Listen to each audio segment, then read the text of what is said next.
Hi, I'm Mark, and today we'll talk about more Russian threats against the UK.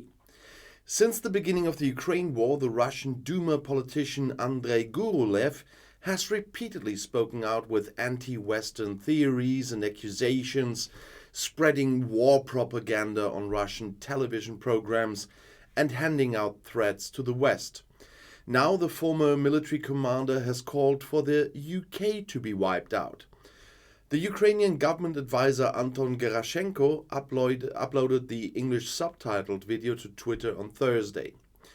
In the talk show recording, Gurulev is seen standing in the TV studio and pointing out that the Anglo-Saxons and Great Britain must be destroyed and then it will all be over.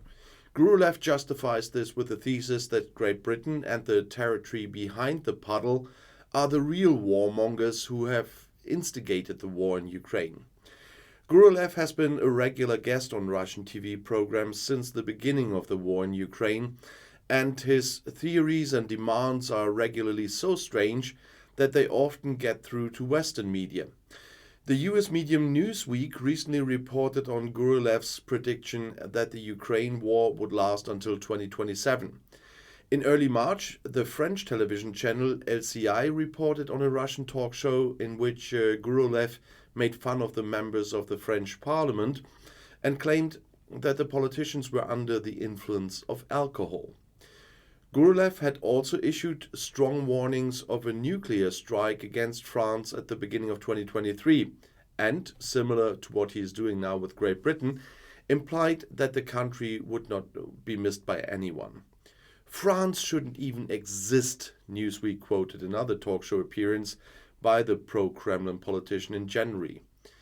Then there was France, and then France no longer exists. Would that make anyone sad, he asked. Gurulev, who repeatedly talks about the possibility of nuclear strikes by Russia on state TV, was particularly cynical last fall and fantasized about a possible attack on a European country other than Ukraine, as the Austrian newspaper Kronenzeitung reported in September. In the video referenced in the article, Gurulev spoke about possible nuclear strikes against Britain or Germany. However, the Russian side is not planning a nuclear attack on the Ukraine. Gurulev announced this and he immediately gave the appropriate justification. After all, we still have to live there, he said. But that's all just a distraction from Russia's failure in the Ukraine war. Putin had himself, and I say that now with full historical knowledge as a German, imagined a blitzkrieg against Ukraine. But the reality is very different. The British Ministry of Defense provides daily information about the course of the Russian war of aggression, and there we get a completely different picture. With their own advances near the embattled city of Bakhmut in eastern Ukraine, there has been relief for the Ukrainians according to British accounts. The counteroffensive west of the city will probably ease the pressure from that happens from the Russian attackers. And there's an important supply route that the Ukrainians have given some more breathing room now. This was by intelligence services again as usual. And fighting continues around the city center and Ukraine's defenses remain vulnerable to an encirclement from the north and south, the report said. However, there's a realistic possibility that the Russian attack on the virtually destroyed city of once more than 70,000 inhabitants will lose momentum. This is also due to the fact that some Russian units have been transferred to other front sections. And according to British intelligence experts, the Russian army is finding it increasingly difficult to train its recruits. This emerges also from the daily update of the London Ministry of Defense on the Ukraine war, and this time on Friday. Accordingly, 1,000 soldiers were recently transferred back to Ukraine after exercises in a camp in Belarus. Although no new troop transfers there have been identified, Russia has most likely left the tent camp in place, indicating that they are continuing the exercise program, as the British experts said. The fact that Russia is relying on the far less experienced Belarusian army to train its personnel is an indication that the war in Ukraine has upset the Russian training program. Russian trainers are largely deployed in combat in Ukraine. However, the indirect support from Belarus is probably also seen as an important political signal in Moscow. And London has accused the Kremlin of spreading misinformation in connection with Russian allegations about the planned delivery of ammunition containing uranium to Ukraine. I talked about this earlier this week. A spokesman for the British Ministry of Defence accused the Kremlin of deliberately spreading disinformation because the British Army has been using depleted uranium in its armor-piercing shells for decades. That was also according to a statement on Wednesday. This is a standard component that has nothing to do with nuclear weapons or capabilities. Russia knows this, but is deliberately trying to spread disinformation, as the spokesman said. London's plans to supply Ukraine with more powerful ammunition made from depleted uranium met with harsh criticism in Russia, according to the German news agency. Russian President Vladimir Putin claimed they were weapons with a nuclear component. I would like to note that if all of this happens, Russia will be forced to respond accordingly, is what Putin said on Tuesday after a meeting with Chinese leader Xi Jinping in Moscow. And Russia's defense minister Sergei Shoigu threatened as well. Of course Russia has an answer ready. Well, and Russian President Vladimir Putin has announced the deployment of tactical nuclear weapons to the former Soviet Republic of Belarus. The governments in Moscow and Minsk had agreed on this, as Putin told state television on Saturday evening. With such a stationing, Russia does not violate international treaties, the Kremlin chief emphasized, which is a lie, by the way. Russia has been waging a war of aggression against Ukraine for more than a year.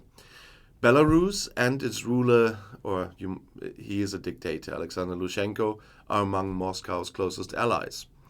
Tactical nuclear weapons have a shorter range than ICBMs, and this is Russia's response to tensions with NATO over the course of Putin's war against Ukraine. Specifically, it's a reaction to the possible delivery of the earlier mentioned uranium ammunition from Great Britain to Ukraine. The projectiles with depleted uranium have a special impact, for example, to destroy tanks. Belarusian ruler Lukashenko had long asked for nuclear weapons to be stationed on his territory, as Putin said on television. Iskander missile complexes have also been handed over to the neighboring country. The Kremlin chief announced that the construction of a nuclear weapons bay in Belarus will be completed on July 1st. There was initially no information from Minsk, though. In the past, Putin had repeatedly called on the United States to withdraw nuclear weapons from Germany because Moscow sees this as a threat to its security. Russia is not stationing any strategic nuclear weapons in Belarus that could reach the United States, for example, they say. The range of tactical nuclear weapons is given as several hundred kilometers.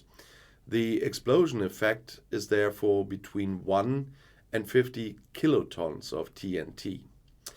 And more than 5,000 prisoners used by Russia in the war against Ukraine have been pardoned, according to the mercenary Wagner boss Yevgeny Prigozhin. Only 0.31% of these previously convicted war returnees had reoffended in the first month, as Prigozhin said on Saturday on the Telegram channel to his press services. In most cases, they became violent against the opponents of the war in Russia. We have reduced crime in Russia to a tenth and educated the former prisoners better than the pioneers in Soviet times, as the Wagner boss claimed. According to estimates by the civil rights organization Russia Behind Bars, Russia has recruited 50,000 prisoners for its war against Ukraine. They mostly fight for the Wagner mercenary unit and are considered volunteers. Wagner boss Prigozhin had lured the criminals into the prisons, out of the prisons with the promise that they would be pardoned after completing 6 months of military service. In order to curb negative reporting about these mercenaries, the Russian authorities have recently imposed severe penalties for discrediting volunteers. The losses among the prisoners are considered to be particularly high. They are often deployed in small groups to scout out Ukrainian positions. Anyone who flees or surrenders voluntarily to the Ukrainians faces draconian penalties if they return to their own unit. The Wagner Group is active in the Bakhmut area in the eastern Ukrainian region of Donetsk, which has been the subject of bitter fighting for months, and I said it earlier in the video. But also in the comments under my videos, when I mentioned the Russian war of aggression, which violates international law, Russian trolls keep popping up who want to twist the truth and spread Russian propaganda. And say something about this shirt, that's why I'm wearing it again. But I didn't let the Russian hackers silence me either, and I'll continue to talk about the topic here as well. For all the criticism I always have to level at the British government in relation to a lot of things, in relation to Ukraine, they are doing a good job. And here, the cooperation with the EU is working the right way. And we almost hope that these ties will be even deepened. But on the context of Russia, you could see when they are now getting 50,000 prisoners into the Wagner Group, you see how desperate they're slowly getting and how problematic it is for them to get their troops to the front line or get enough troops to the front line. And not to talk about vehicles, technology, and anything else.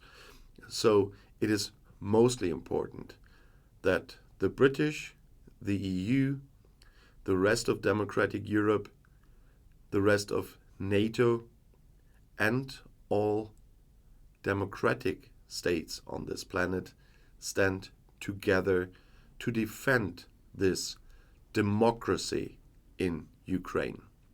And I'll see you in my next video. I'll be back.